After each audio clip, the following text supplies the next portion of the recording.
Les mystérieux phénomènes inexpliqués de Yellowstone. Le parc national américain de Yellowstone se trouve dans le Grand Ouest américain. Sa plus grande surface, 96% de ses 9000 km², se trouve dans l'État du Wyoming, et le reste se trouve réparti dans l'Idaho et le Montana voisin. De tout temps, depuis son ouverture, en fait le 1er mars 1972, ce tout premier parc national américain, et même mondial, a fait l'objet de spéculations sans fin quant à des phénomènes paranormaux, ou pour le moins étranges et inexpliqués, qui s'y seraient passés. Depuis fort longtemps, les rangers du parc national, chargés de son exploitation et surtout de sa surveillance, avaient l'habitude de répondre à la masse de courriers qui y affluaient chaque jour. Et c'est vrai qu'ils connaissaient bien le parc national et ses spécificités pour le parcours chaque jour de long en large. L'immense majorité des courriers adressés au parc comportent des questions anodines et sans importance, mais empreintes d'une curiosité toute naturelle. Combien y a-t-il d'ours dans le parc ? Quand est-ce que le geyser Old Faithful va-t-il exploser ? Où pouvons-nous camper dans le parc ? Quelle est la taille des plus hauts arbres du parc ? Cependant, certaines questions plus rares, il est vrai, laissent perplexes. Ainsi, en 1980, l'un des membres des Rangers, le surintendant Thomas O. Hobbs, reçoit, à une semaine d'intervalle, seulement 2 lettres l'interrogeant sur la présence de l'insaisissable Bigfoot, créature mystérieuse et paranormale à l'intérieur même du parc. En effet, retenons que si elle fait régulièrement l'objet d'articles de presse et d'un intérêt marqué de la part des médias américains, toujours friands d'inhabituels et de sensations fortes, cette créature appelée Bigfoot par quelques chercheurs de phénomènes paranormaux et étranges aurait bien été aperçue, il y a une semaine à peine, non loin de là, plus précisément à Jackson, dans le Wyoming. Il n'était certes pas aisé de répondre à ces 2 missives, du moins selon les formes habituelles de réponse qui étaient employées. En effet, si la documentation à disposition des Rangers et leur bonne connaissance des uns et coutumes du parc permettait de répondre à presque tous les courriers qui arrivaient et donner ainsi largement satisfaction aux demandeurs, là le cas était bien plus épineux. Après réflexion, une réponse laconique, neutre et dénuée de toute passion, fut néanmoins adressée en retour. La règle était en effet de toujours répondre et de le faire au mieux des souhaits des demandeurs, mais aussi des intérêts du parc national. Mais trouver ces 2 missives, et peut-être d'autres, dont nous ignorons encore l'existence, dans une marée de correspondances traitant des animaux du parc, des plantes qui y poussent, des lieux de convivialité, les magnifiques paysages à ne pas manquer, les horaires de passage des navettes aux différents points du parc national, et enfin, toutes les autres utilités maîtrisées, démontrent bien quand même l'intérêt porté à ces phénomènes. Yellowstone aurait donc, et depuis longtemps sans doute, une place de choix dans ces phénomènes étranges et mystérieux. En 1880, peu après l'ouverture donc, un rapport fait état d'un phénomène bruisant dénommé la musique du lac. En ce temps-là, ce rapport a déjà interrogé et inquiété. Il décrit un phénomène acoustique, bruisant, bourdonnant, qui se déplacerait à travers le lac Yellowstone. L'un des premiers ingénieurs travaillant dans le parc, Hiram Chittenden, fait référence à ce propos, à un son aérien, un glissement de son des sons étranges, indéfinissables, des cris, des hurlements inconnus, de la pratique musicale en tout cas, qu'il décrira-t-il très exactement dans son livre intitulé Yellowstone National Park. Ces bruits seront effectivement remarqués par des explorateurs du parc, notamment sur les lacs Yellowstone et Shoshone. D'aucuns affirment que de nos jours encore, ces bruits seraient perçus par les fines oreilles de certains explorateurs ou campeurs. Tout cela répété, redit, a intrigué les autorités du parc national et de l'État du Wyoming, lesquelles ont conduit des études scientifiques à ce sujet. Cependant, au vu des connaissances actuelles et actualisées en permanence de la science, aucune réponse suffisante et compréhensible n'a malheureusement pu être livrée à ce sujet.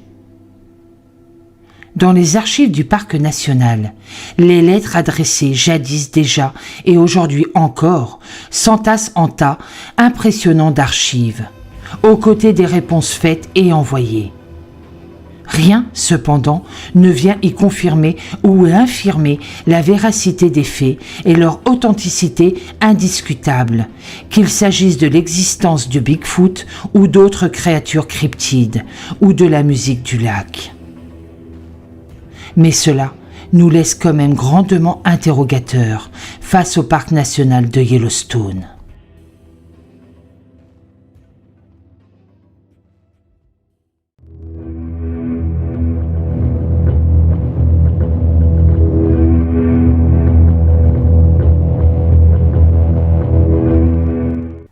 Le sujet que nous abordons ici reste empreint de mystère et d'étrangeté. Certes, le rationnel et la pensée rationnelle n'y ont pas leur place. Mais néanmoins, il nous faudra de l'intelligence, un peu d'imagination pour bien comprendre de quoi il s'agit et parfaitement appréhender le sujet. Le mot cryptide fait référence à une créature dont on pense qu'elle peut bel et bien exister, mais dont l'existence n'est certifiée par aucune preuve, aucun élément tangible, comme une empreinte laissée au sol ou sur une paroi, une trace biologique, une photographie ou le récit d'une rencontre. Le mot date des années 1980. Il est donc récent dans son usage entre initiés et chercheurs. Mais la quête par l'homme des cryptides remonte en fait à des siècles. S'il n'y a pas non plus, à travers le monde, de zones privilégiées où il y aurait potentiellement des cryptides. Il semblerait que les États-Unis soient devenus le paradis des chercheurs de cryptides. On appelle ces chercheurs et découvreurs des cryptozoologues. Le but ultime de leur investigation et de leur recherche, menée partout à travers le monde et aux États-Unis donc, surtout dans l'État de Virginie, est de prouver l'existence de telles créatures et des phénomènes qu'elles peuvent engendrer. On cite ainsi comme cryptides possiblement hébergés en Virginie, Grafton, le Sasquatch, Charlie Yo ou encore le dragon de Cumberland. D'autres cryptides, comme le très populaire Bigfoot, auraient même au fil du temps et de leur histoire tumultueuse, essaimé à travers tous les États-Unis. Là aussi, c'est possible et c'est admis par les connaisseurs du sujet. Et le réputé Bigfoot serait en fait un parent proche ou éloigné, cela reste à déterminer, d'un descendant des Gigantopithèques, des singes géants très velus, dont la race est aujourd'hui éteinte et l'espèce éradiquée. L'histoire dit que si d'aventure vous passez vos vacances dans la région de Canyon Valley Resort, un grand parc d'État américain, situé à l'est du pays, dans l'État de Virginie occidentale, gardez surtout vos yeux bien ouverts et tous vos sens en éveil. Car si la chance vous accompagne, alors vous croiserez peut-être un Bigfoot. Il se plairait en effet dans ces régions immenses, un peu isolées, surtout très humides, situées tout à l'est du fleuve Mississippi. Un autre mystère existe dans cet État américain de Virginie occidentale, décidément très propice à ces phénomènes étranges et inexpliqués. Durant l'été 1952, 3 jeunes garçons jouaient dehors, dans la région de Flatwood, lorsque leur attention a brusquement été attirée par une traînée de lumière rouge dans le ciel. Cette vive traînée rouge s'est dirigée vers une ferme voisine. Accompagnés de leur mère et d'autres enfants aussi, ils voient un être étrange et curieux, dont ils ne soupçonnaient même pas l'existence un instant auparavant. Le lendemain, un quotidien local le décrira comme un monstre ressemblant à Frankenstein, avec des yeux particulièrement brillants, un corps rouge sang, un visage brillant aussi. On l'estime haut de 10 pieds au moins, soit 3 mètres environ. L'apparition prendra vite le surnom de monstre de Flatwood. Il déclenchera toute une série d'observations entreprises par les forces aériennes américaines au sujet des objets volants non identifiés, appelés aussi OVNI. Certes, le monstre aurait disparu aussi vite qu'il est apparu à ses témoins crédules, mais rien ne dit qu'il ne reviendra pas, ou qu'il n'est pas parmi eux en Virginie occidentale. Dans la petite ville de Sutton, en Virginie occidentale, 2 musées distincts ont été créés pour illustrer ces phénomènes. Le musée Bigfoot et le Flatwood Monster Musée attirent chaque année, dans les salles et leurs espaces aménagés, des centaines de curieux, chercheurs intéressés, chasseurs de phénomènes, quelques scientifiques aussi. Et comme un phénomène curieux n'est jamais seul dans une région, un autre cryptide fera parler de lui entre 1966 et 1976. Il s'agit de Mothman, surnommé aussi l'homme papillon ou l'homme phalène. Haut de 7 pieds, soit une taille tout à fait respectable de plus de 2 mètres, cet animal mi-homme, mi-oiseau dispose de 2 ailes ayant une envergure remarquable de 3 mètres, une fois totalement déplié. Un biologiste réputé, le docteur Robert L. Smith, lui trouve une étrange ressemblance avec la grue du Canada. D'autres avis le classent dans la catégorie des hérons hors normes. C'est le 12 novembre 1966 qu'un groupe de fossoyeurs, occupés à travailler à l'aménagement de diverses tombes à Clondenin, non loin de Point-Plaisant, affirmera avoir vu un homme très grand et ressemblant à une silhouette furtive qui volait bas à travers les arbres, près du cimetière où ils intervenaient. Ils sont unanimes quant à la description qu'ils ont faite et à l'évolution de la chose dans le ciel. Cependant, si le phénomène les a certes inquiétés, ils n'y ont pas, par la suite, pas prêté plus d'attention que cela. Et 3 jours plus tard, le 15 novembre donc, 2 jeunes couples ont signalé à la police qu'ils avaient repéré un grand homme gris, lui aussi décrit comme grand et imposant, volant bas dans le ciel, aux yeux rouges. Cela se passait alors au nord de Point-Plaisant. Eux aussi sont unanimes dans les descriptions qui sont concordantes. Sans surprise, au cours des jours et des mois et des années qui suivent, de nombreuses observations d'une créature similaire, appelée alors Mothman, ont été signalées, toutes dans la région de Point-Plaisant et dans ses environs. Toutes les descriptions vont dans le même sens et ne divergent que de très peu. Il semblerait qu'il s'agisse de la même créature et du même phénomène. Enfin, le 15 décembre 1967, le Silver Bridge, traversant la rivière Ohio, à Point-Plaisant, a subi un effondrement soudain et inexpliqué.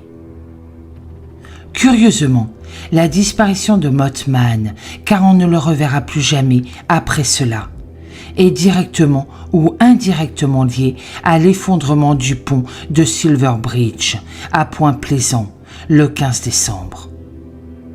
Le pont, suspendu d'une longueur de 250 mètres, relie l'Ohio à la Virginie occidentale voisine. La route est stratégique et donc fort utilisée. Cet accident terrible causera la mort de 46 personnes. Les experts et ingénieurs mandatés par les autorités concluent à une fatigue structurelle des matériaux. D'autant plus que ce jour-là, le pont était tout particulièrement encombré de véhicules bloqués par de redoutables embouteillages en amont et en aval. D'aucuns avancent le fait que cette région du pont avait été, quelque temps auparavant, le phénomène d'apparition rare et totalement inexpliqué. Peut-être avance-t-il sur deux que Mothman n'a été qu'un avertissement avant l'effondrement du pont. Un écrivain américain, John Keel, relatera tout cela dans un étonnant ouvrage très détaillé intitulé The Mothman Prophecy. Un peu plus tard, en 2002, un film qui sortira dans les salles de cinéma américaines s'inspirera largement de ces faits. Richard Gere y tient un rôle prépondérant. Toujours est-il qu'aujourd'hui, une statue à l'effigie de Mothman trône à Point-Plaisant et que chaque année, un festival de musique annuel le célèbre sur place.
L'affaire Dan Campbell. Encore une affaire de disparition réputée très inquiétante. Et elle se passe, une fois n'est pas coutume, aux États-Unis, dans le parc national de Yellowstone, dans le grand ouest du pays. À cheval sur plusieurs États. Elle concerne un homme, sans histoire et sans ennemi, qui disparaît mystérieusement lors d'une randonnée. Retenons deux choses pour bien comprendre cette affaire. D'une, la législation fédérale américaine, très complexe et très tatillonne, quant au cas de disparition de personnes majeures. Et d'autre part, la spécificité des parcs nationaux américains, véritable enclave avec leurs propres règlements, dans une Amérique déjà bien complexe à saisir, que même dorénavant, certains citoyens commencent à trouver pesante et incongrue. Daniel Campbell, que tout le monde prénomme Dan, disparaît le 6 avril 1991 sur le sentier de randonnée baptisé El Roaring Trail, situé à l'intérieur même de l'immense parc national de Yellowstone. Ce parc est le plus ancien du monde, puisqu'il a été ouvert en 1872, et c'est aussi le second du pays, compte tenu de sa superficie immense de près de 9000 km² et des richesses à perte de vue qu'il offre à voir. Il se trouve être à cheval sur 3 États, dont le Wyoming, qui compte 96% de sa superficie, le Montana et l'Idaho, dans ses développements plus au sud. Le jour de sa disparition, Dan Campbell, un homme d'allure sportive, grand et costaud, il pèse environ 80 kilos et est tout juste âgé de 42 ans, n'est pas seul dans ce parc et sur ce sentier. Il est en compagnie de son fidèle compagnon à quatre pattes, Freckle, ce qui traduit veut dire tache de rousseur, un fidèle berger australien qui aime le suivre partout. Il habite à Big Timber, dans l'état voisin du Montana. Il a prévu de partir 2 jours et de rejoindre par ce sentier, réputé et classé comme difficile, et réservé aux seuls randonneurs bien confirmés, le site de Jardine. Il s'était donc équipé en conséquence. Pour un randonneur aguerri comme lui, de surcroît habitué à ce parc national, rien que de très normal jusque-là. Son arrivée à Jardine était programmée pour le 8 avril, dans la matinée si ses plans se déroulaient bien. Des panneaux de signalisation demandent bien aux randonneurs de rester sur le sentier, surtout là où s'amorcent des descentes sévères vers la rivière ou le pont suspendu. Mais Dan Campbell a-t-il bien respecté toutes les consignes? Nous ne le saurons malheureusement jamais.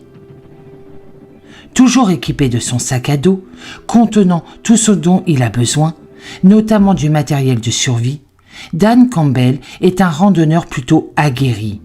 Il sait parfaitement survivre en milieu hostile et vivre en totale harmonie avec la nature, sans aucun problème. Il sait aussi, en cas de danger, se fondre dans le paysage qui l'environne. Le temps est mauvais et une tempête de neige hivernale tardive frappe la région et le parc national. Brume tenace, neige et vent glacé sont de la partie. Ce n'était peut-être pas le moment idéal pour aller randonner, mais Dan Campbell ne renonce pas, au contraire. Un élément important à savoir, dans le cours de cette histoire, est la situation financière délicate de Dan, à ce moment-là. Après des choix hasardeux et des investissements désastreux qui l'ont ruiné, Dan n'a d'autre choix que de se procurer de l'argent, de façon licite ou illicite.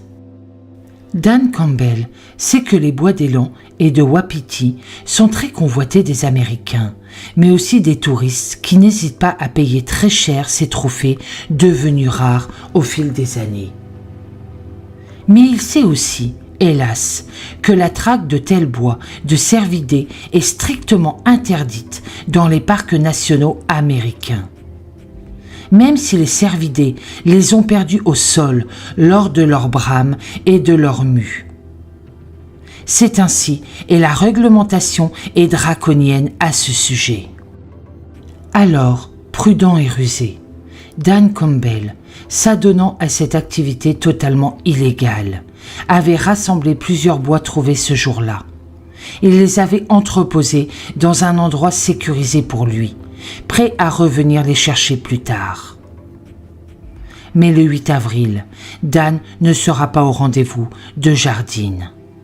Sa petite amie, inquiète de ne pas le voir arriver, l'attendra en vain tout au long de la journée et se résoudra finalement à signaler sa disparition. Elle en informe également les 3 frères de Dan Campbell, qui se mobilisent eux aussi pour tenter de le retrouver. Les gardiens du parc, qu'on prénomme les Park Rangers, partent à sa recherche.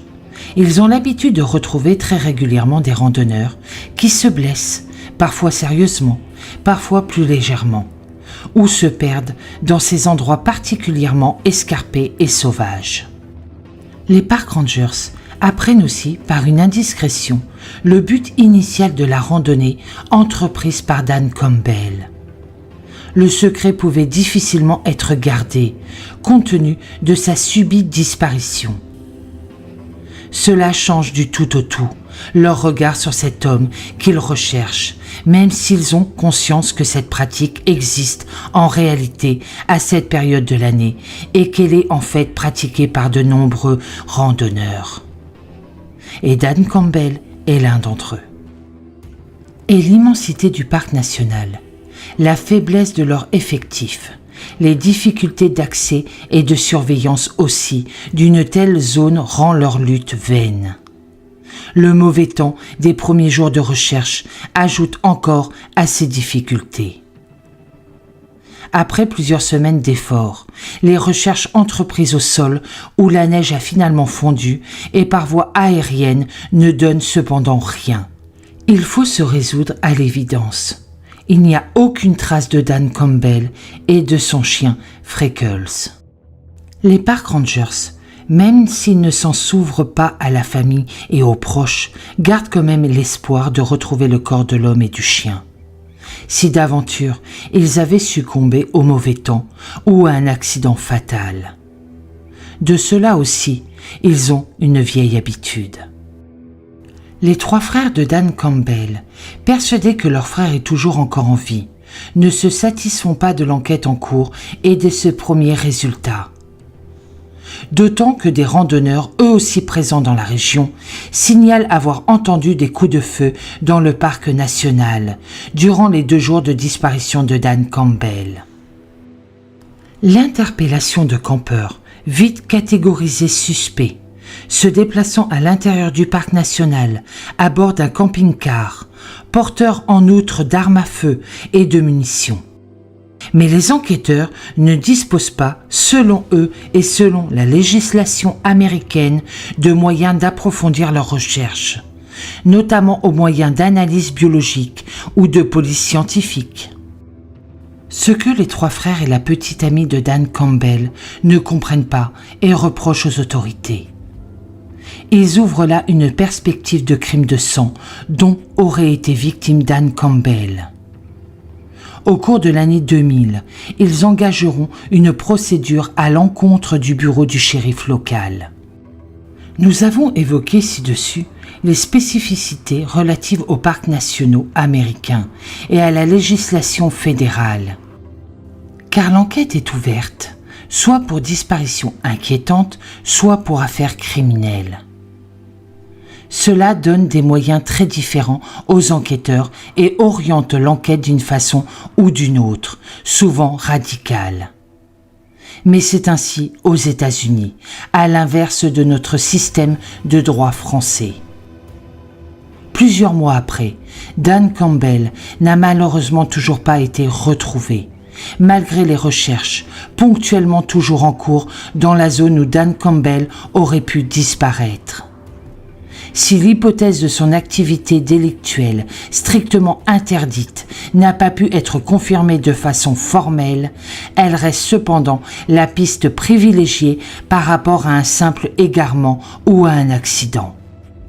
Un moment évoqué, la piste de la disparition volontaire, organisée et programmée par Dan Campbell lui-même, notamment pour fuir ses difficultés financières récurrentes, sera finalement abandonnée. Rien n'abonde en effet dans ce sens, et les 3 frères ainsi que la petite amie réfutent absolument cette hypothèse. L'enquête est toujours en cours, mais depuis bien longtemps, aucun élément nouveau n'est venu enrichir le dossier. Dan Campbell aurait aujourd'hui 74 ans. Dan et Freckles sont toujours portés disparus.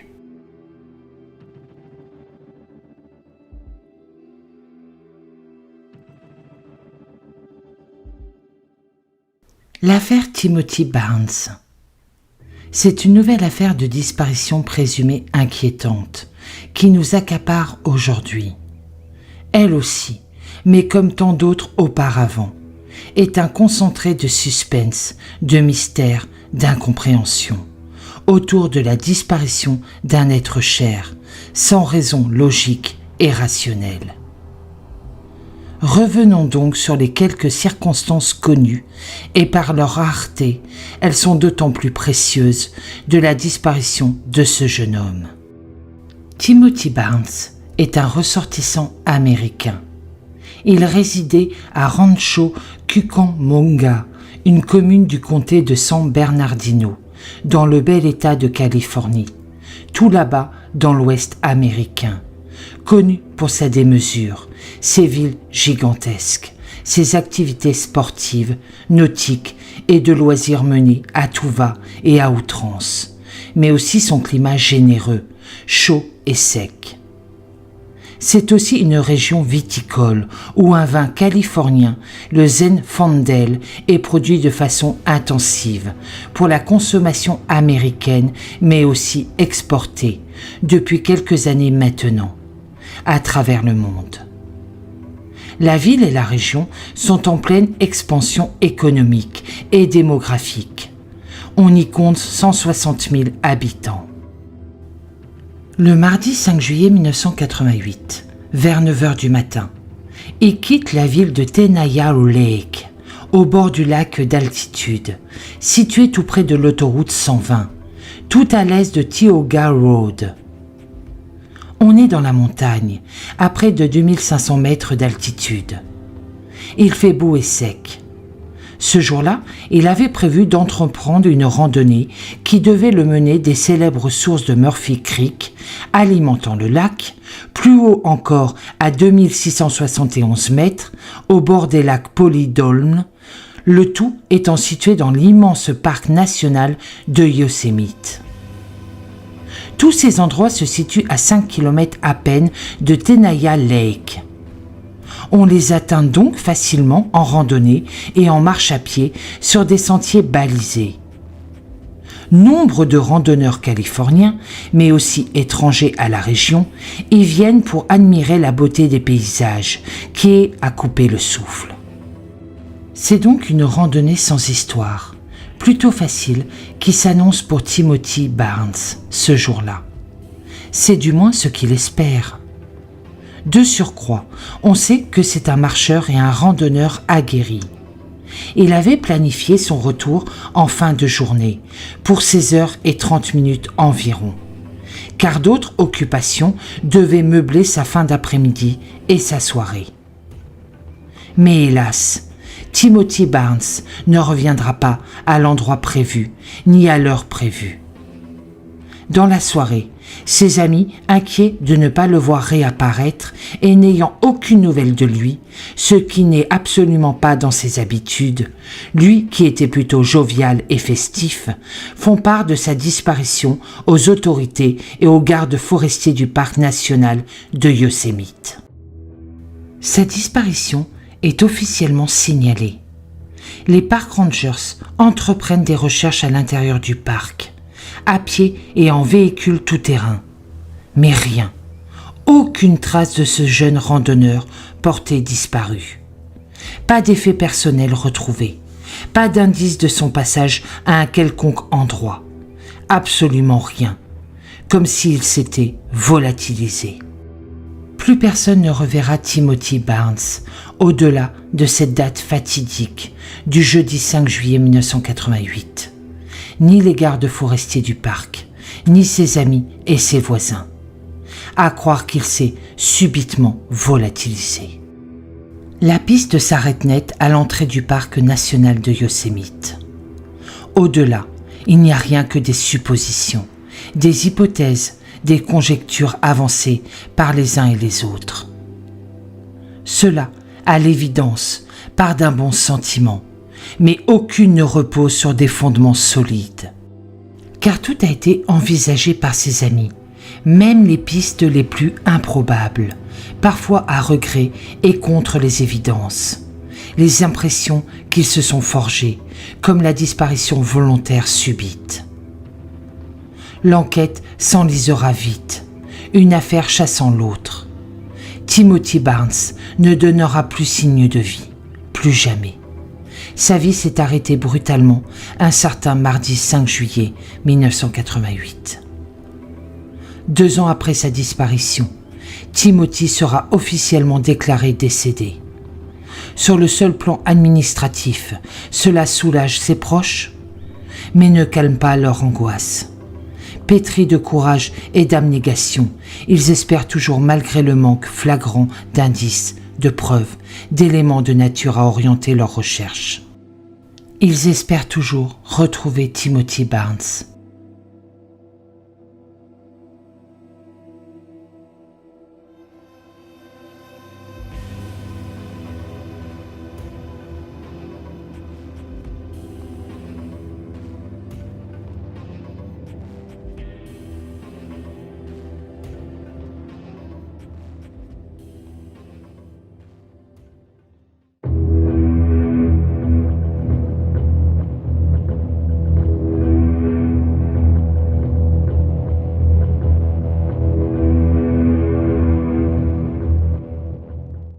La mystérieuse île italienne de Poveglia. Il en est des îles comme des hommes. Certaines sont sans histoire et accueillent la vie comme si de rien n'était. D'autres, souvent méconnues, parfois bannies, ont toujours été nimbées de mystères, de voiles d'obscurantisme et d'histoires surnaturelles. Là aussi, rien n'y fait, à croire que le diable en personne y a donné rendez-vous avec certains de ces sujets. Intéressons-nous donc à cette île mystérieuse du nom de Poveglia, située dans la lagune de Venise, au nord-est de la botte italienne. Car Poveglia a, de tout temps, recelé bien des mystères étranges, des phénomènes curieux, où le paranormal le partage avec l'étrange et l'inexplicable. Poveglia, c'est en fait un minuscule bout de terre émergé, situé dans la lagune de Venise, en mer Méditerranée, tout là-haut, entre l'Italie et sa voisine la France. Coincé entre la ville elle-même, tentaculaire et démesurée, et la lagune du Lido. L'altitude y flirte en permanence avec le 0 mètre, tant on y a constamment les pieds dans l'eau. Et pour qui connaît la lagune de Venise, c'est peu dire. Son nom n'a pas grande signification, ni grande histoire linguistique. Il vient tout simplement de Popilla, ou encore du vieux terme des Piopi, tous deux signifiant les peupliers, en langue italienne. Et il y en a beaucoup en effet qui brodent l'île. Sa surface est ridiculeusement petite, à peine 0,7 km². À vue d'œil, on pourrait dire que c'est un octogone, mais un octogone grossier. Ses côtes ne font pas plus de 300 mètres chacune, la partie sud de l'île étant de surcroît la plus étroite. C'est un village de pêcheurs italiens, dès les années 850 de notre ère, dans une région riche et prospère d'Italie. Quelques immigrés italiens, victimes de cabales et de procès d'intention historiques et politiques, y trouvent refuge, s'y installent et font vite prospérer l'île. On y bâtit des demeures, un village de pêcheurs, un port.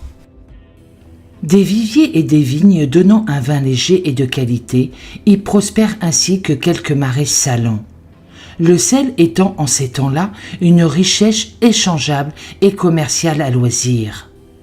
L'île devint même une république autonome, mais le temps de grâce ne durera pas, hélas. Le déclin s'amorce vite, dès 1379 en fait, à cause d'une guerre locale meurtrière. L'histoire mutine étant déjà inscrite dans les gènes de cette petite île. Une église qui a été érigée sera détruite, devenue trop vétuste et servira même plus tard de phare. C'est étrange comme destin pour un lieu de culte, consacré, mais c'est ainsi. Nous sommes, rappelons-le, sur l'île de Poveglia. Quelques habitants continueront cependant à y entretenir, malgré les incessantes rumeurs, malgré les histoires paranormales qui circulent au sujet de l'île maudite.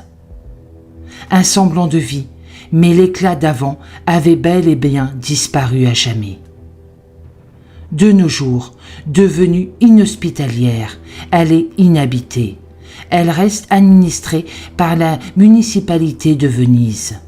Mais son passé est sulfureux et riche d'histoires bizarres, étranges, de demeures hantées, de fantômes lugubres, que la rumeur, les veillées du soir, les nombreuses fêtes, tant votives que païennes, ont eu vite fait de dramatiser et d'enrichir d'atrocités, de faits divers inavouables, de crimes de sang et autres disparitions étranges.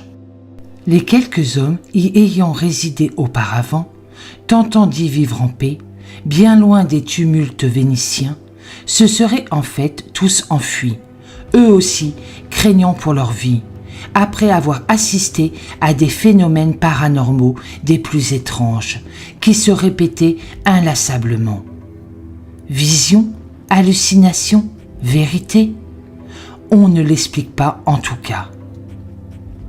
L'histoire contemporaine ajoute aussi que les pêcheurs traditionnels ne s'en approchent pas, même si ces eaux étaient jadis réputées poissonneuses, du fait de la position idéale de l'île, de ses courants, de ses faibles fonds.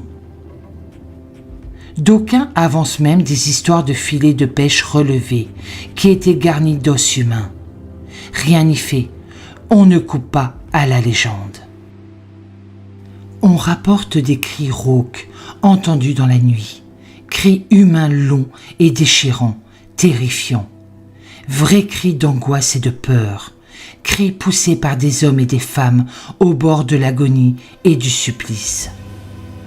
On parle aussi d'apparitions subites et inexpliquées, plutôt d'ailleurs dans le mystique que dans le religieux. Plus vraisemblable est l'utilisation de l'île lors des grandes années de la peste noire sévissant en Europe, comme Lazare, lieu de quarantaine et d'isolement total, mais aussi de mouroir pour les pestiférés venus de toute la région et même de toute l'Italie. Nous sommes là au XVIe siècle et aucun pays d'Europe n'a malheureusement été épargné par le fléau. Sur l'île, de grandes fosses communes, abritant des dizaines de milliers de corps. On parle même à un moment donné de 160 000 morts, enterrés à la hâte, des bûchers immenses, visibles de très loin, retraçant toujours, lors des veillées et foires, cette période sombre de l'histoire de l'île. Jusqu'au XVIIIe siècle, les équipages des navires de commerce, suspectés d'être porteurs de la peste, y seront retenus en quarantaine forcée. On y fore des puits pour que l'île et ses ressortissants hébergés puissent vivre en totale autarcie. Remarquons à ce sujet que d'autres ports méditerranéens, comme Sète en France par exemple, auront les mêmes usages sanitaires et les pratiqueront longtemps encore. En 1922, le risque de la peste ayant quasiment été éradiqué partout en Europe, règlement sanitaire obligeant, l'administration vénitienne profitera opportunément des installations existantes pour établir un grand hôpital psychiatrique. On manquait en effet de place à Venise, même et sur la bordure littorale de la Vénétie. Las en ce début du XXe siècle, période où la psychiatrie moderne, du moins dans l'acceptation contemporaine du terme, n'existe pas encore. Les fous étaient considérés comme des êtres instables, dangereux, très largement incurables, et dont toujours tenus éloignés des autres, isolés et enfermés. Mais là, étrangement, sur l'île de Poveglia, des phénomènes inexpliqués vont très vite toucher cette population. On a vite fait d'attribuer tout cela à leur pathologie sévère, largement méconnue et dite incurable. En fait, on a été un peu vite en besogne. En ces années-là, la psychiatrie et ses effets n'intéressent guère grand monde dans le milieu médical. Et les médecins sont encore peu au fait des troubles cognitifs et de leur effet sur l'homme. Alors, on attribue tout ce qui se passe à tout va à la folie des hommes. Il est rapporté que certains patients auraient commencé à souffrir de visions paranormales sévères et constantes, auraient été fortement tourmentés, auraient entendu des voix venant de l'au-delà, auraient tenu des conversations avec des esprits.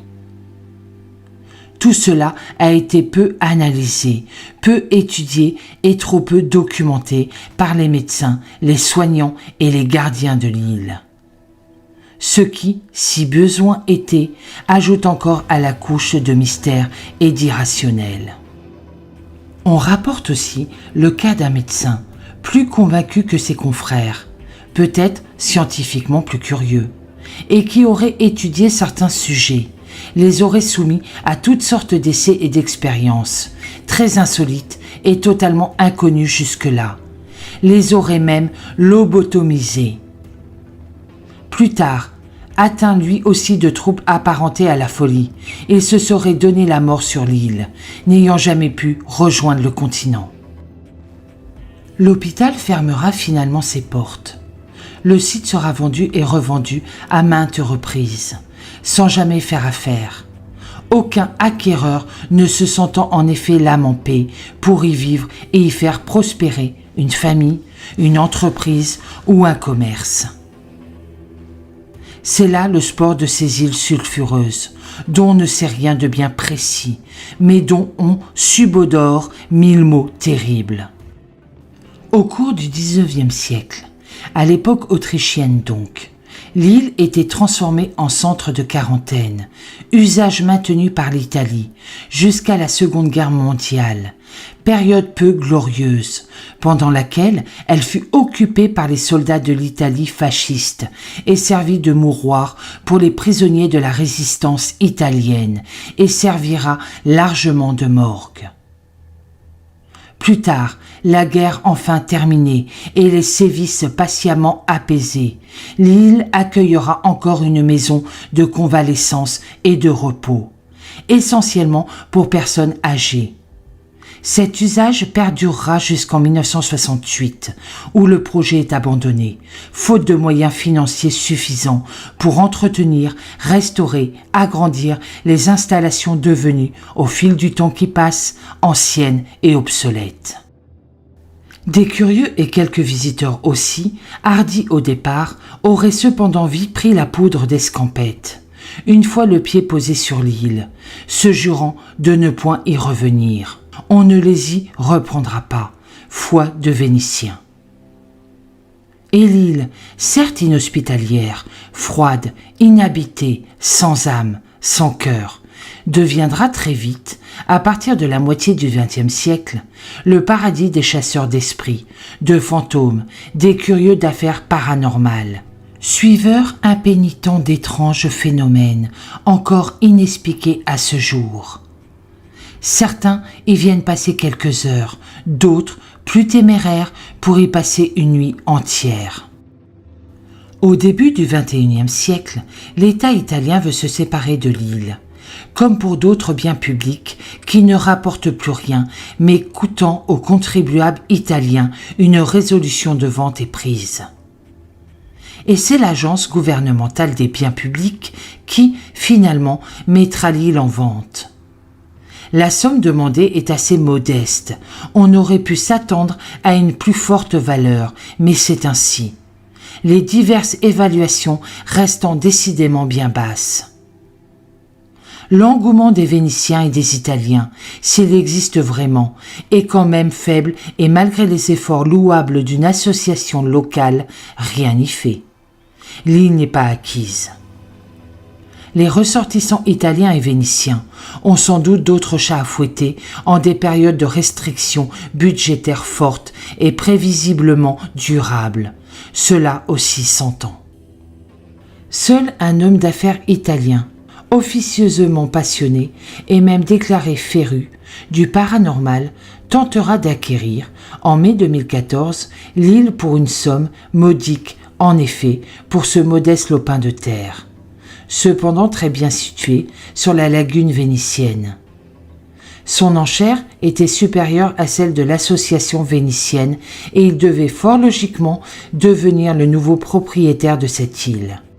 Son ambition était d'y développer un tourisme à la frontière du paranormal, de l'étrange, du mystérieux, de l'inexpliqué qui s'est déroulé sur l'île depuis sa découverte.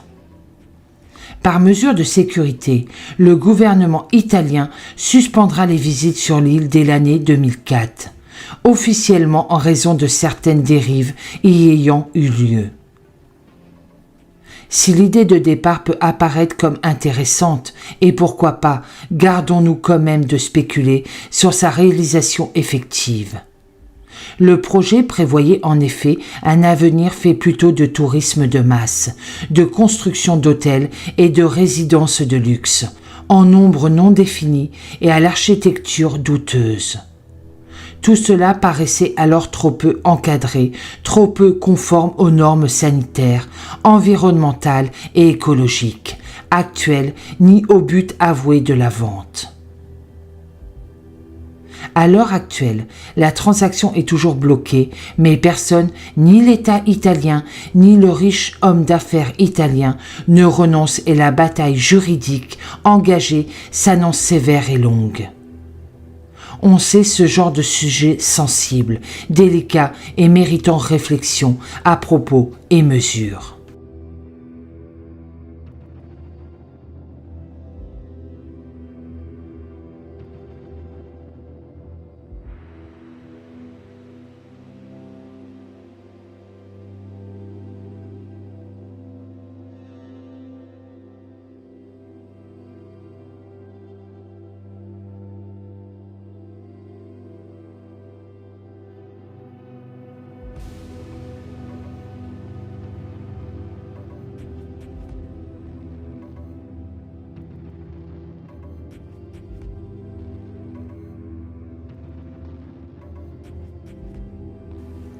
Le parc national Zion aux États-Unis.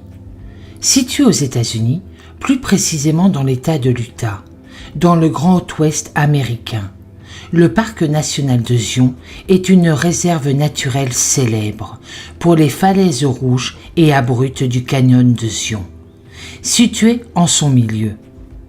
Ouvert en 1909, il doit sa célébrité à sa topographie très accidentée, à ses montagnes magnifiques, à ses gorges abruptes et aussi à son climat aride mais généreux. Et même si ce n'est pas le plus grand des parcs nationaux américains, loin s'en faut, avec ses tout juste 600 km², on ne peut clairement pas le visiter en un seul jour. On est ici dans les Rocheuses et le Pacifique, ainsi que les grands espaces désertiques de l'Arizona, du Nevada ou encore de Californie, ne sont pas très loin. Las Vegas n'est qu'à 2h30 de route. Le temps d'une évasion, c'est tout à fait possible de venir y passer la journée.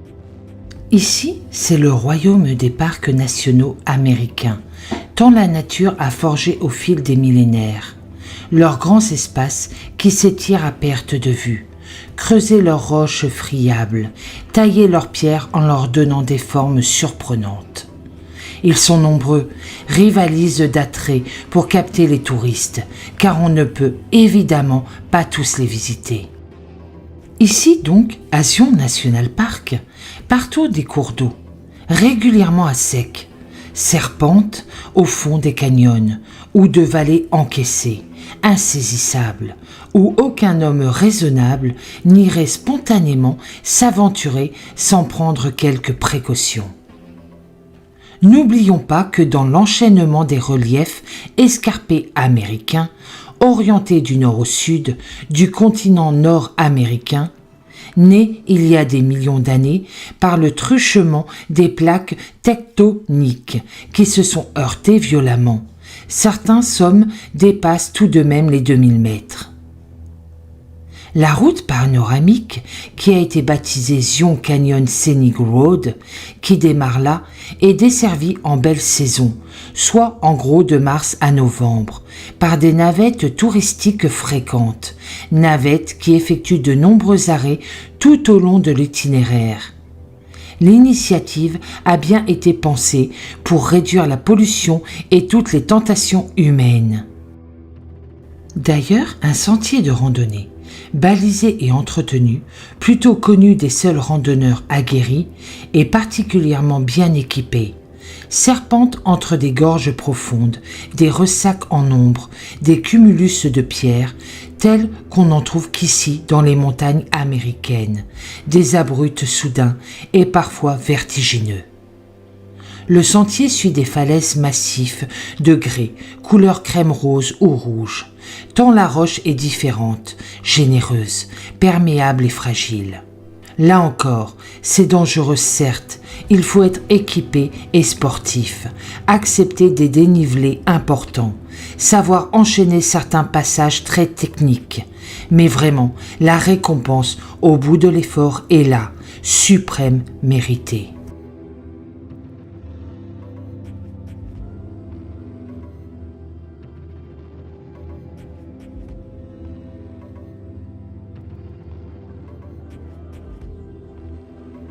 Voici le moment de parler des histoires effrayantes vécues dans certains parcs nationaux américains. Les États-Unis possèdent le plus grand nombre de parcs nationaux, immenses comme certaines de nos régions françaises. Ils abritent une faune et une flore riches et incomparables, dans une géographie complexe et souvent très diversifiée. Chaque année, que ce soit au beau jour, mais aussi en morte saison, des centaines de milliers de visiteurs y affluent, y campent, s'y promènent, y prennent des myriades de photographies, s'extasient devant les merveilles et les mystères de la terre et de la nature. Et des mystères, assurément, il y en a dans tous ces parcs nationaux. Des phénomènes étranges, classés surnaturels pour certains, paranormaux, non conformes aux habitudes que nous avons, non expliqués en tout cas, s'y produisent toujours et encore.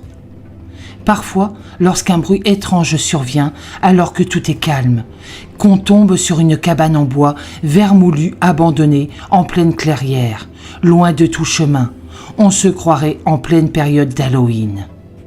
Alors, n'ayons pas peur et osons y entrer. Le parc national de Yosemite.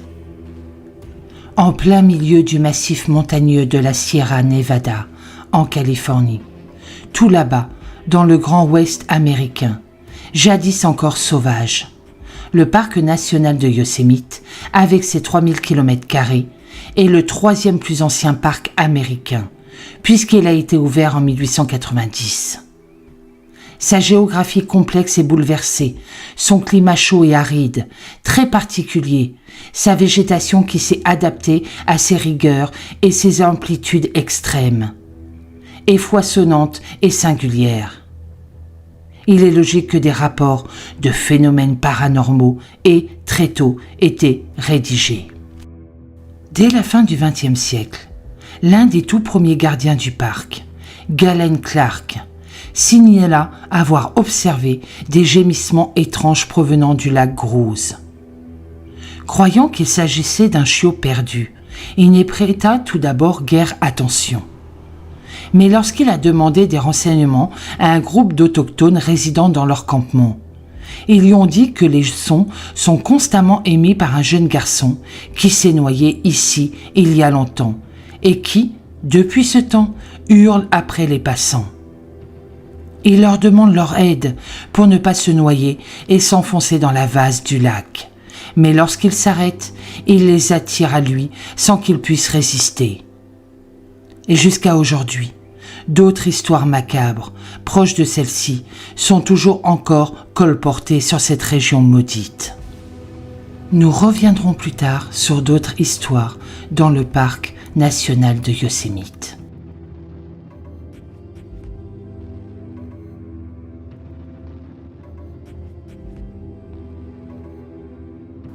Le parc national du Grand Canyon. Ouvert en 1919, c'est le plus grand parc national de l'État de l'Arizona, dans le Grand Ouest américain, niché entre les immenses et les hauts sommets de la chaîne des montagnes rocheuses et les grandes plaines agricoles. Son originalité vient essentiellement de l'érosion qui, durant des millions d'années, a façonné lentement mais irrémédiablement ces couches successives de roches friables et tendres, aux couleurs extraordinaires, étagées en strates successives sur des hauteurs vertigineuses.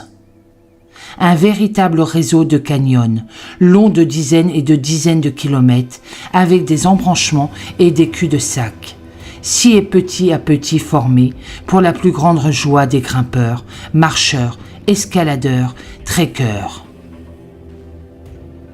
Dès l'ouverture officielle du parc national, en 1920, l'histoire dit qu'un père et son fils, partis en escalade et en trek, sont morts après avoir perdu pied sur l'itinéraire escarpé du Transit Trail, situé près du Grand Canyon Lodge. En apprenant la nouvelle de la mort accidentelle de son mari et de son fils, La mère, bouleversée par ce drame et au chagrin terrible qu'elle savait ne pas pouvoir surmonter, décide de mettre fin à ses jours. On l'entendrait toujours hurler de chagrin et de désespoir sur le chemin baptisé depuis Wailing Woman, le chemin de la femme qui pleure. Toujours selon la légende, fidèlement rapportée cependant, la femme en cause aurait mis fin à ses jours dans le pavillon voisin dans les années 1920, après avoir appris que son mari et son fils étaient décédés dans ce terrible accident de randonnée. Vêtue d'une robe blanche, imprimée de fleurs bleues, elle flotterait toujours le long du Transit Trail, entre le lodge sinistre et le camping. Lors de nuits d'orage, elle pleurerait toujours et gémirait sur le sort de la famille qu'elle a perdue dans le canyon.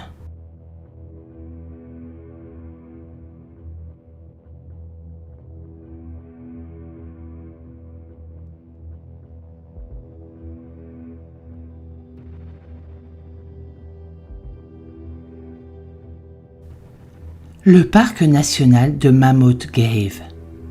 C'est un parc national américain. Il est situé au centre de l'État américain du Kentucky.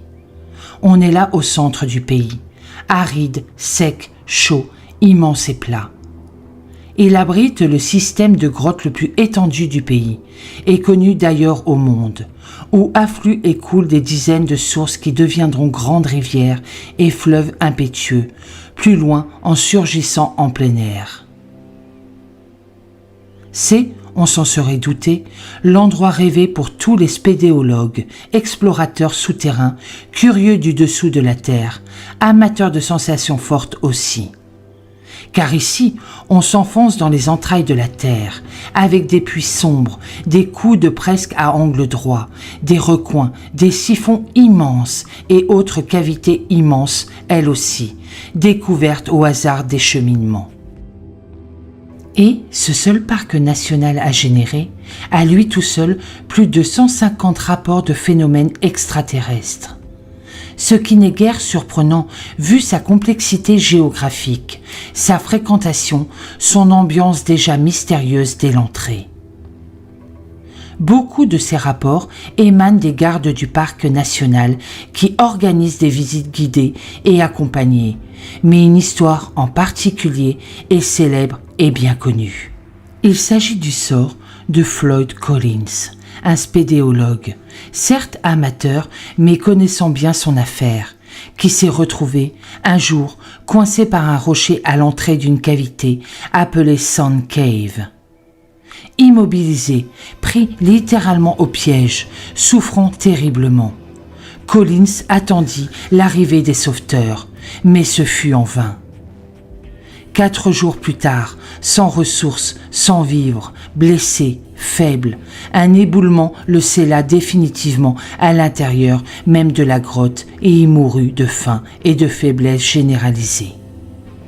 Son destin a suscité des affirmations selon lesquelles son esprit persiste encore et se manifesterait en particulier dans les passages sombres, mal éclairés, peu connus.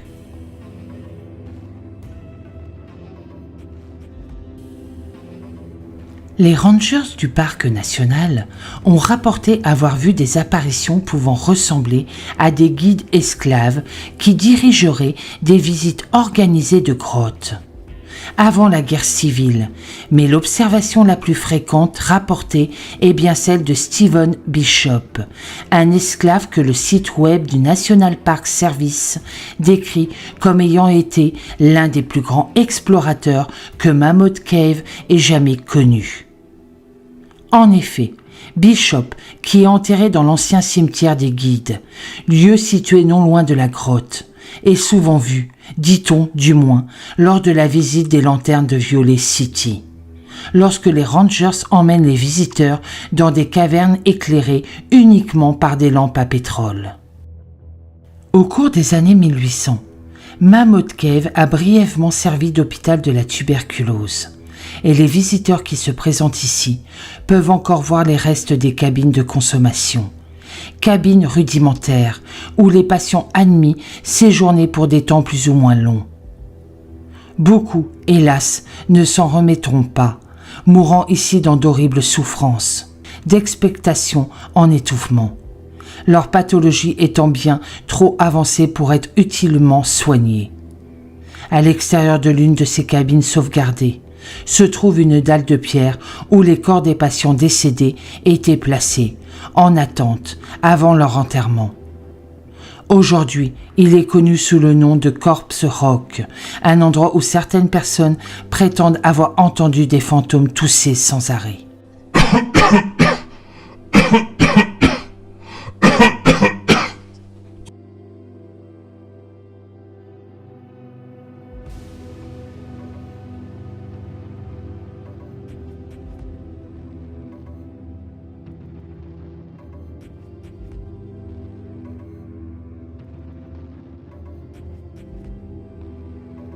Le parc national des Green Smoky Mountains. À cheval sur les États du Tennessee et de la Caroline du Nord, situé dans un quart nord-est du pays, c'est le parc américain le plus visité. Même s'il a ouvert tard par rapport à bien d'autres parcs nationaux américains, en 1940 seulement, son succès a été immédiat. 9 millions de visiteurs l'honorent chaque année de leur présence et de leur passage. La brume qui envahit souvent les sommets des Appalaches et le brouillard résiduel des fonds des vallées sont propices. C'est une évidence à toutes sortes d'histoires fantastiques et paranormales. Déjà du temps des Indiens, peuplant encore largement ces régions, une légende du peuple Cherokee tenait la côte. De campement en campement, puis de ville en ville, elle était racontée le soir autour du feu, ou dans les saloons enfumés et bruyants. Il s'agit de la hantise manifestée par une sorcière maléfique et bien mal inspirée envers les hommes appelés Spearfingers, dotés d'un long doigt pointu et acéré, qui parcouraient le long sentier du Green Norton Creek Trail. La légende prétend qu'elle se déguisait alors en grand-mère, affable et avenante, pour attirer à elle les enfants partis un peu trop loin des villages et campements, pour s'amuser ou glaner du bois et des plantes, et les entraîner loin de chez eux. Puis, à l'aide de son long doigt, tranchant en forme de couteau, elle les découpait chaque fois pour se nourrir de toutes les parties de leur corps, notamment le foie qu'elle adorait. Légende pour certains, conte de soirée pour faire peur aux enfants pour d'autres. Certains chasseurs affirment cependant l'avoir déjà repérée et croisée sur ces sentiers perdus lors de bivouacs.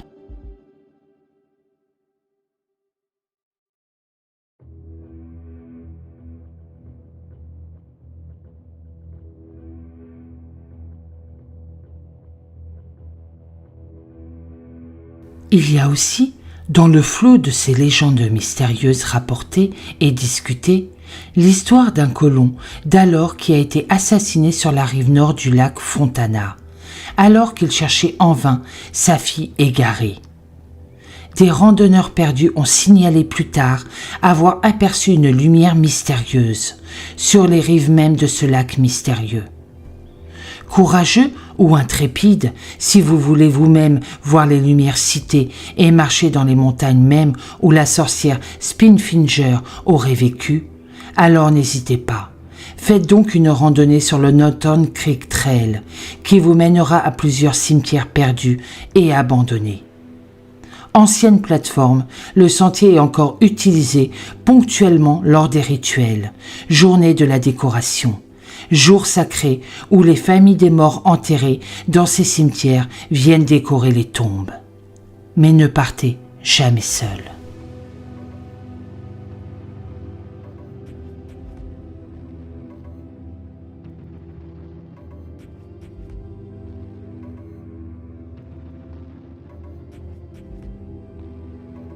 Le parc national est la réserve nationale des Great Sand Dunes. Ce parc national, agrandi plus tard une réserve nationale, est situé dans l'État américain du Colorado, essentiellement dans sa partie sud. Sa particularité réside surtout dans l'aménagement et la protection des plus hautes dunes de sable américaines, atteignant un point culminant de 230 mètres par endroit. Tout récemment classé parc national et réserve à l'heure de la prise en compte de la biodiversité et de sa nécessaire protection, ce petit parc national d'à peine 600 km² offre cependant des joyaux de toute beauté à visiter. Ici, point de grotte mystérieuse où se perdre, pas de canyon vertigineux étendu à l'infini non plus, ni de forêt dense et épaisse. Entend les promeneurs imprudents et non avisés. Non, ici, ce sont plutôt des phénomènes d'objets volants non identifiés, des ovnis, qui ont été relevés et signalés. Car dans l'une des plaines abondamment sablonneuses du sud du Colorado, des lumières étranges apparaissent couramment dans le ciel nocturne.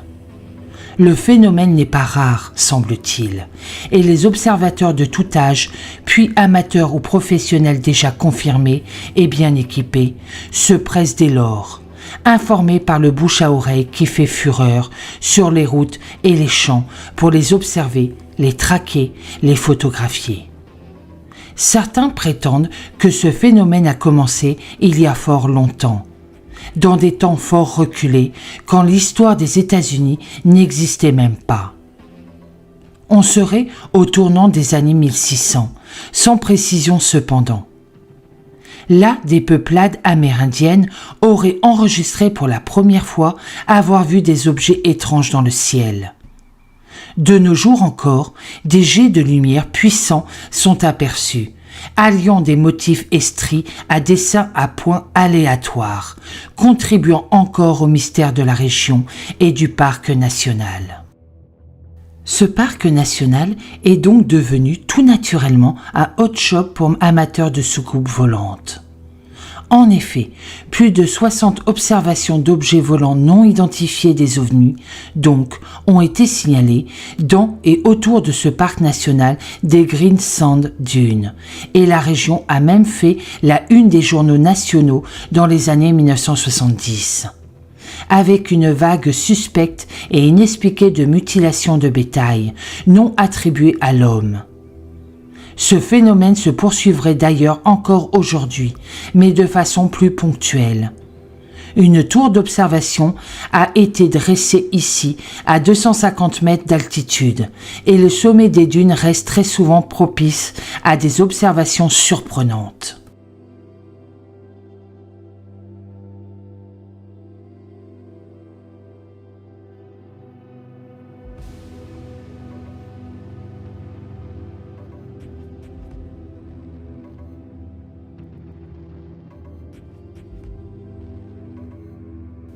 Le parc national des fjords de Kenai. Ce parc national américain est situé tout au sud de l'État de l'Alaska, à la frontière canadienne.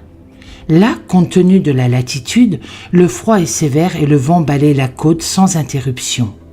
C'est, dans son acception, la plus brutale mais la plus vraie aussi. L'Alaska dans toute sa splendeur. Abritant encore les derniers glaciers américains, au nombre d'une quarantaine tout de même, c'est une réserve de choix pour la faune et la flore locale, qui s'y développent harmonieusement et en nombre. C'est aussi une véritable biosphère préservée de la pollution et des attaques de l'homme. Et, naturellement, abritant des forêts fantômes immenses, où le passant est plutôt rare, forêt très souvent recouverte de ce limon glaciaire mortel, il n'est pas étonnant que nombre de légendes troublantes y circulent. Tout récemment, puisque c'est en juillet 1988 que l'histoire serait survenue, un couple de jeunes mariés, Adéana et Jay Dickinson, se seraient aventurés à aller draguer de l'or dans les vasières voisines de Turnagain Arm, un bras de rivière aurifère connu et déjà fouillé. Alors que leur VTT était pris dans la boue tenace et qu'ils tentaient de le pousser pour se sortir de là, Adéana, 18 ans à peine, s'est retrouvée soudainement coincée, happé, aspiré vers le fond et s'est finalement noyé dans la marée montante. Jay ne parviendra pas, malgré ses efforts incessants, à la sauver. Les sauveteurs prévenus, en attente sur les vasières instables, ont malheureusement dû attendre l'étale de base mer, car il y a un phénomène normal de marée là-bas, pour atteindre enfin le corps de la jeune femme et tenter de la ramener sur la terre ferme. Elle était malheureusement décédée depuis plusieurs heures.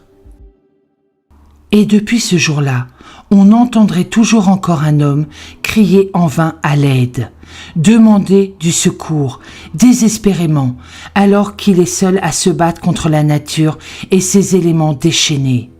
Sons et cris humains doublés des échos fantomatiques, d'un VTT coincé dans la boue, ou des halètements distincts d'une jeune femme se démenant, aspirée inexorablement vers le fond.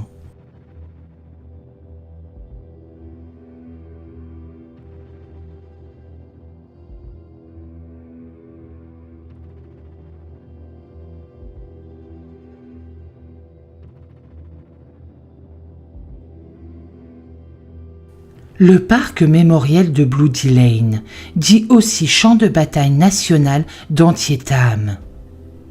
Depuis les années 1700, donc bien avant l'union et la réunification des États de l'Est, il y a eu de nombreuses observations de phénomènes paranormaux rapportés qui se seraient produits près du lieu appelé le Diable de Jersey, dans l'État américain du New Jersey et du Maryland. Un étrange animal y est évoqué, ressemblant à une créature proche du kangourou, mais surmontée d'une tête de chien. Dotée d'ailes du même type que celles des chauves-souris, avec des cornes et une queue fourchue. Il rôderait sans cesse dans les marais du sud du New Jersey et effraierait les gens avec son apparence hideuse. Des cris inhumains l'accompagnent en permanence et seraient en fait les âmes des soldats morts ici lors de la terrible bataille d'Antietam, douloureux souvenir de l'histoire militaire américaine. Car ici, le 17 septembre 1862, 23 000 soldats ont été tués, blessés ou portés disparus après une âpre bataille de 12 heures. Qui a mis fin à la première invasion de l'armée confédérée dans les États du Nord.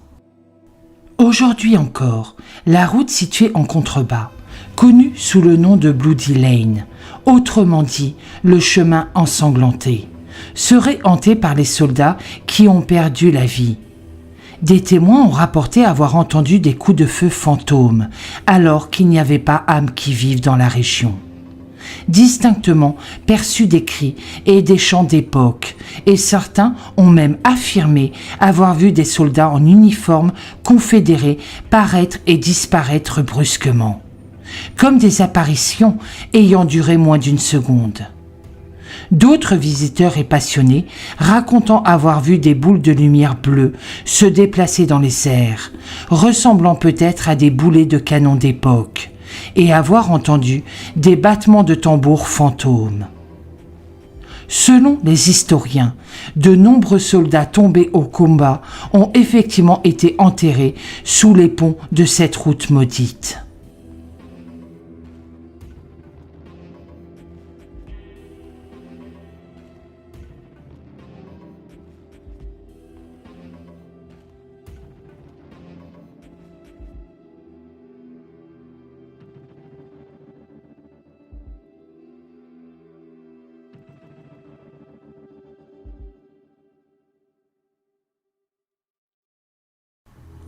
Les mystérieuses disparitions dans les parcs nationaux américains.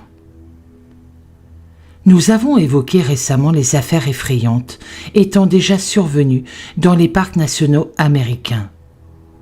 Un échantillon de quelques affaires particulièrement tragiques nous a donné le tempo. Mais au-delà de ces affaires marquantes, certaines disparitions de personnes dans ces parcs nationaux américains revêtent elles aussi un caractère étrange et mystérieux. au point que certaines personnes disparues un jour sans qu'on s'y attende n'aient jamais pu être retrouvées. Revenons donc ici sur certaines de ces affaires de disparition présumées inquiétantes qui confinent parfois à l'étrangeté et au surnaturel. Revenons très brièvement, pour bien situer le décor de nos travaux, sur les parcs nationaux américains. Ils sont nombreux, gigantesques, très variés et répartis sur tout le territoire américain. Rien d'anormal donc qu'il s'y passe au vu aussi de leur fréquentation et de leur amplitude d'ouverture toujours très large, des phénomènes étranges et que des gens y disparaissent. Le rythme de ces disparitions, dit-on, est même alarmant. Ainsi, depuis l'année 2016, donc en moins de 10 ans, une centaine de personnes ne sont jamais revenues de leur excursion ou de leur randonnée dans l'un de ces parcs. Pour certains chercheurs et scientifiques, ça fait beaucoup tout de même. Car les chiffres officiels, compilés par les autorités fédérales, parlent tout de même de 1180 personnes, des citoyens de nationalité américaine ou des touristes venus visiter le pays, ont été officiellement portés disparus dans l'ensemble des parcs nationaux américains entre janvier 2018 et actuellement à l'été 2023. Soyons cependant rassurés. Ce ne sont pas des zones de non-droit ou de tueries géantes, de règlements de comptes ou de massacres. Non, point s'en faut. Car fort heureusement, l'immense majorité d'entre elles ont été retrouvées saines et sauves, le plus souvent grâce aux recherches entreprises par les redoutables équipes de rangers des parcs, les park rangers, ou d'autres équipes de recherche et de sauvetage engagées. Quelques-unes d'entre elles étaient certes blessées, à des degrés divers, ou encore malheureusement décédées, soit par mis fin à ses jours, ou par accident, soit de mort naturelle tout simplement, soit encore d'épuisement, ayant présumé dans leur force. C'est arrivé, c'est certain. Les park rangers savent parfaitement à quel point il peut être difficile de trouver un seul être humain dans une zone aussi vaste, aussi escarpée, avec de si forts dénivelés, des rochers, des grottes, des fleuves, des lacs, des promontoires. Les corps sont non seulement difficiles à trouver, dans un paysage déjà perfide, mais aussi souvent exposé aux conditions météorologiques extrêmes, y compris le froid mordant l'hiver ou, à l'inverse, la chaleur desséchante de la belle saison, phénomène naturel reconnu pour accélérer la détérioration des organismes vivants. Dans les climats plus froids, les corps et toutes les preuves laissées sur place deviennent souvent plus difficiles à trouver, à mesure que la neige s'accumule et les fait disparaître. Et même si c'est insoutenable, les restes humains des personnes décédées sont également soumis aux dures lois des charognards et des animaux sauvages en général. Et bien sûr, ici protégés et surveillés, il y en a plein. Et encore une fois, à la décharge des rangers des parcs, même s'ils sont surentraînés et connaissent parfaitement leur terrain, de jour, de nuit, été comme hiver, il leur manque souvent des indices, des éléments précieux, de nature à orienter leur enquête et mieux guider leurs recherches. Car ils sont prévenus tardivement, souvent, trop souvent même, dirons-nous, et on leur donne que le minimum d'indications. Notons aussi qu'aux États-Unis, les recherches entreprises sont fondamentalement distinctes de l'enquête judiciaire, qui sera ouverte en cas de disparition ou de crime. Ce ne sont pas les mêmes enquêteurs, pas non plus les mêmes méthodes d'investigation, et ne comparons en rien avec nos pratiques européennes, voire typiquement françaises. Mais dans ce décombre macabre, un petit nombre de victimes, puisque maintenant ce sont des victimes aux yeux de la loi, n'a jamais pu être localisé, retrouvé, vivant ou décédé. et aucune explication rationnelle n'a jamais pu être donnée aux parties quant aux circonstances réelles ou aux causes de la disparition. Voici, sans que la liste soit exhaustive, elle serait fastidieuse à établir, quelques exemples, choisis tout à fait au hasard, sans classement d'aucune sorte, liés à la gravité des faits ou tout autre indice de classement s'entend. L'un des disparus de ces parcs nationaux américains. Un homme était un randonneur aguerri, en bonne condition physique, dont le tout dernier message était destiné à son fils, lui disant qu'il était en route pour le parc national de Yosemite. On ne sait avec certitude qu'il a pénétré, mais dès lors, on ne saura plus rien de lui. Il n'a jamais été retrouvé. Il n'y a eu aucun indice le concernant. Une autre personne, là aussi, un homme dans l'âge de la maturité, s'est brusquement retrouvé séparé de son groupe de marche lors d'une excursion d'une durée de 9 jours à travers le Grand Canyon, où la chaleur était étouffante. Oui, il a brusquement disparu au milieu de ses compagnons de marche. Certes, mais son corps n'a jamais pu être localisé, ni retrouvé, et personne n'a rien vu. Étrange quand même. Je dirais même très effrayant.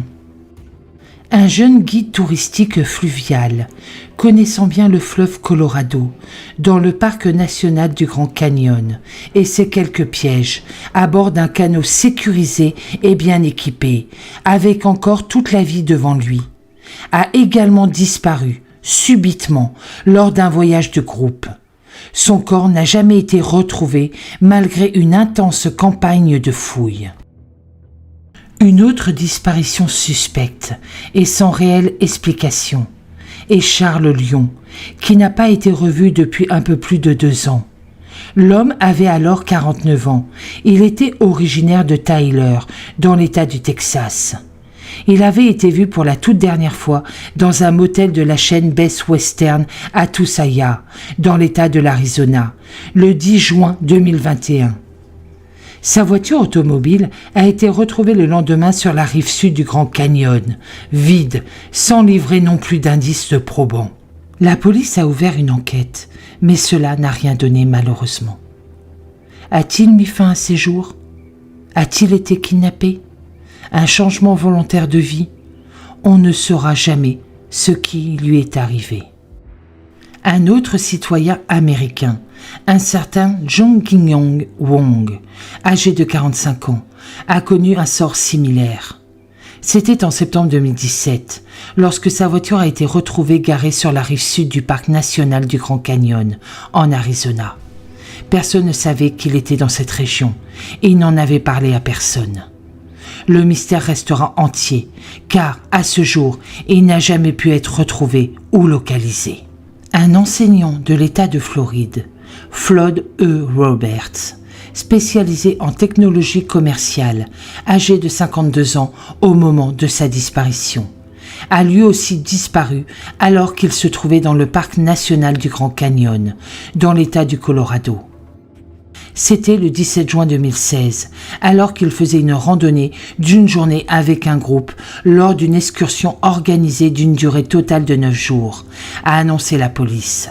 Il était tout au bout du parc national dans sa partie ouest, vers Kellytang.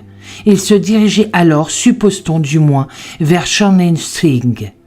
Tout ce que l'on sait avec certitude, c'est que la région avait été sous l'emprise de très fortes chaleurs pendant ces quelques jours. Mais il n'était pas le seul dans le parc ce jour-là.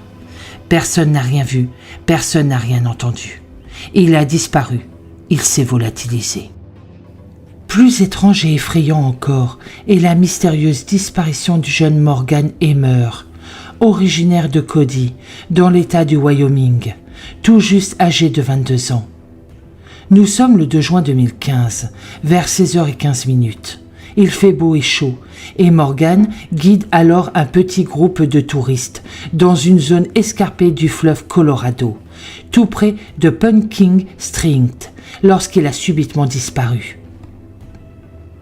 Les enregistrements vidéo dont disposent les park rangers montrent que Morgan Emmer aidait clairement des clients à sauter dans l'eau depuis une falaise basse.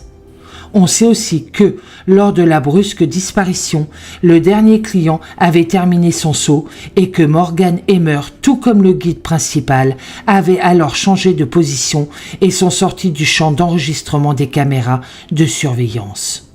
On retiendra qu'il y a eu un échange verbal assez court entre le guide principal et Morgan Emmer.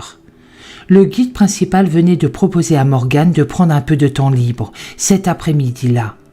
Mais lorsque le guide principal s'est retourné, Morgan avait disparu.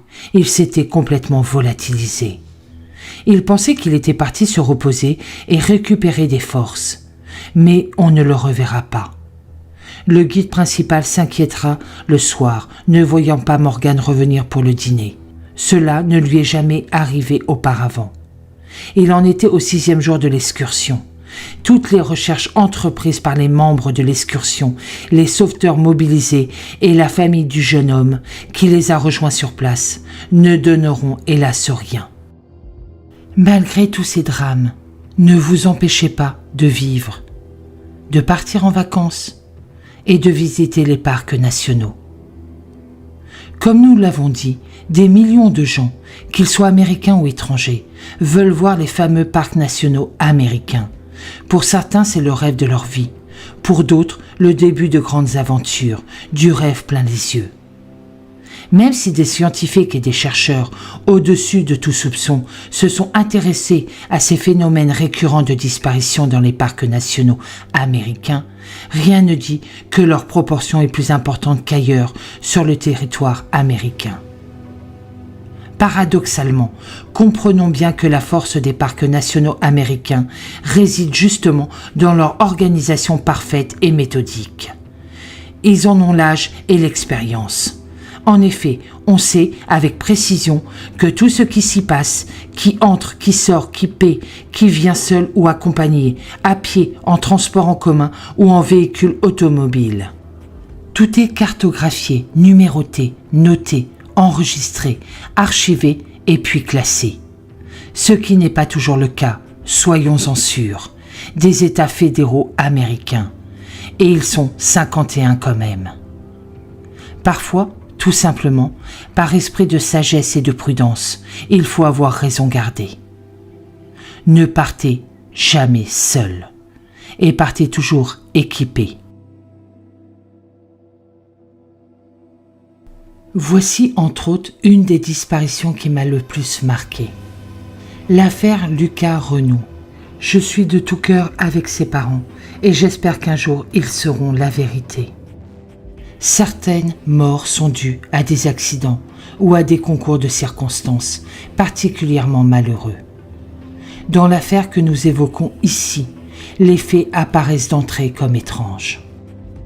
En effet, la mort d'un jeune homme de 21 ans, parti en randonnée dans le décor magnifique et sauvage du Jura, a donné lieu à bien des débats et plusieurs hypothèses avaient même été avancées. Car on n'a retrouvé son corps que plusieurs jours après que sa disparition ait été signalée, ce qui, d'emblée, rendait aussi caduques certaines de ces hypothèses. Revenons donc sur la chronologie des faits, leur enchaînement fatal et les circonstances qui entourent la disparition, puis le décès de ce jeune homme sans histoire. Lucas Renaud est un jeune homme âgé de 21 ans, originaire du petit village isérois d'Iséo, en région Rhône-Alpes, et qui est en stage dans le Doubs, tout proche du Jura. Amateur de randonnée et de trek sauvage, il retrouve ici un terrain à la hauteur de ses souhaits sportifs. Et en ce mois de juin, il y a encore peu de monde sur les sentiers et les chemins. Titulaire d'un baccalauréat en sciences et technologies de l'agronomie et du vivant, filière STAV, Lucas passionné par les animaux, est depuis la fin du mois de mai en stage de soigneur au parc Polaire, un parc animalier en fait de Chaux-Neuve, dans le département du Doubs. Il est accompagné de plusieurs de ses amis, stagiaires eux aussi, pour cette randonnée d'une journée. Le mardi 10 juin 2019, Ils partent donc sur un itinéraire qui doit les conduire vers les magnifiques cascades du Hérisson. Le site est magnifique, quoique un peu difficile d'accès, même s'il est surveillé et sécurisé. Ce sont ses amis qui, très inquiets de ne pas le voir revenir, avaient donné l'alerte en fin de journée. Lucas marchait en tête du groupe. Certains, justement, harassés et épuisés, ayant sans doute présumé de leur force le matin avant de partir, traînaient en arrière pour rentrer. Vers 17h30, Lucas appelle sa mère au téléphone pour lui souhaiter un joyeux anniversaire. Cela a bien sûr été vérifié. Une dernière photo prise à cet instant-là le montre de dos, descendant un escalier qui longe la rivière, le chien de l'un de ses compagnons de randonnée dans les bras. Ce qui se passe après est plus flou. Le groupe qui marchait sur les sentiers escarpés, l'un suivant l'autre, se serait en effet aperçu, en arrivant au parking du site de départ et d'arrivée, que Lucas, qui ouvrait la marche pour le retour, avait disparu. Et la nuit va tomber dans cette forêt épaisse et déjà sombre. La fraîcheur aussi est là qui glace tout le monde. Vers 22h20, Lucas aurait composé le numéro d'urgence, le 112. Un long appel de 8 minutes, enregistré par les secours, appel au cours duquel le jeune homme, par ailleurs pompier volontaire, aurait dit qu'il était perdu, ne retrouvait plus son chemin et qu'il avait très mal aux jambes. Avant que la conversation ne soit brusquement coupée, l'opérateur ne peut le rappeler. La communication n'aboutit plus. La géolocalisation n'est pas possible, la couverture par un réseau téléphonique étant inexistante. On peut, hélas, juste appeler au secours, si on sait où on est. Sinon, cela ne sert à rien en zone blanche. Dans la nuit même, les premières recherches sont lancées. Il s'agit essentiellement de patrouilles terrestres et pédestres, engagées tout azimut sur ces chemins, par les gendarmes et les sapeurs-pompiers du département du Jura. Puis, très vite, un hélicoptère des forces aériennes de la gendarmerie, équipé d'une caméra thermique, est déployé et balayera longuement le ciel au-dessus de la forêt où le jeune homme est censé avoir disparu. En vain. Au sol, jusqu'à 90 personnels de la gendarmerie et des sapeurs-pompiers, dont des spécialistes du peloton de gendarmerie de haute montagne, de rompus au secours, en montagne et plusieurs équipes cynophiles quadrillent la zone. Le dispositif infructueux sera progressivement allégé puis levé au bout de 5 jours. Les recherches vont se poursuivre dans le cadre du service normal, sauf si des éléments nouveaux apparaissaient. De son côté, la famille ne reste pas non plus inactive et ratisse le secteur avec un drone. Des battues citoyennes sont également organisées et conduites jusqu'au belvédère de la Dame Blanche et du Pic de l'Aigle. Une pétition réclamant le droit de savoir, mise en ligne, recueillera 1200 signatures. Un élément nouveau va apparaître. Le mercredi 26 juin 2019, dans l'après-midi. Porté disparu depuis plusieurs jours, un corps sans vie sera retrouvé par des randonneurs, tout près de la cascade du Hérisson, un haut lieu justement des randonnées jurassiennes. Le corps est très vite identifié, notamment au vu de ses effets vestimentaires reconnaissables, mais pas que, comme étant celui de Lucas Renou. L'ironie du sort veut que nous soyons là au pied d'un arbre, à peine à 30 mètres du sentier principal et à 500 mètres du parking de départ et d'arrivée. Là justement où ses amis l'attendaient en vain le soir de sa disparition. La thèse de l'accident est privilégiée selon le procureur de la République du parquet de Lons-le-Saunier, au vu des constatations minutieuses effectuées sur place par les enquêteurs judiciaires et les techniciens en identification criminelle de la gendarmerie du Jura. Un bref communiqué de presse paraîtra donc le lendemain, le jeudi 27 juin, à ce sujet. À la lecture du communiqué de presse du procureur de la République, les causes de la mort du jeune homme doivent être considérées comme étant naturelles. C'est sûr qu'à 22 ans, ça peut être que naturel. Les expertises médico-légales et toxicologiques demandées ont démontré l'absence de lésions traumatiques de quelque nature qu'elles soient et ne mettent pas en évidence de causes autres que naturelles liées à ce décès. Néanmoins, une enquête a été ouverte, selon ses instructions, pour découverte de corps et recherche des causes de la mort.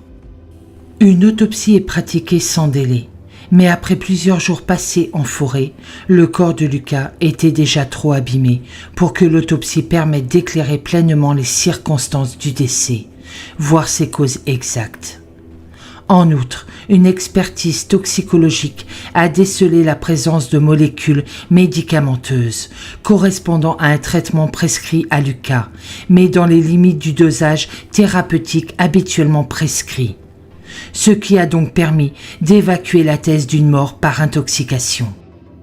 Le mercredi 19 novembre 2019, en l'absence de résultats significatifs quant aux causes de la mort de Lucas Renou, autres que ceux citant cause naturelle, le procureur de la République de Lons-le-Saunier décide de classer l'affaire. Cela veut dire qu'il n'y aura donc pas d'autres investigations complémentaires sur cette affaire. Reçu justement à l'automne 2019 par le procureur de la République, le père du garçon, Dominique Renou, et sa compagne Magali Berger, accompagnés de leur conseil, maître Elsa Ganassia, ne se satisfont pas, et on peut les comprendre, de ces conclusions. Ils souhaitaient ardemment savoir de quoi était décédé leur fils. Ils sont très surpris d'apprendre que, malgré toutes les techniques d'investigation scientifique actuelles, on ne parvienne pas à déterminer les causes du décès de quelqu'un.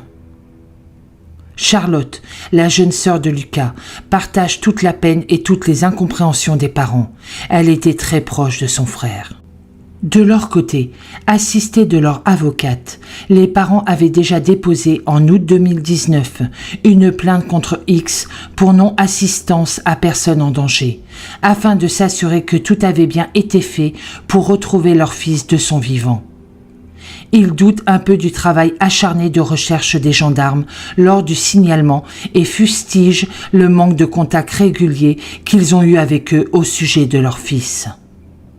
Mais aussi et surtout, une façon pour eux de ne pas enterrer cette enquête judiciaire trop rapidement.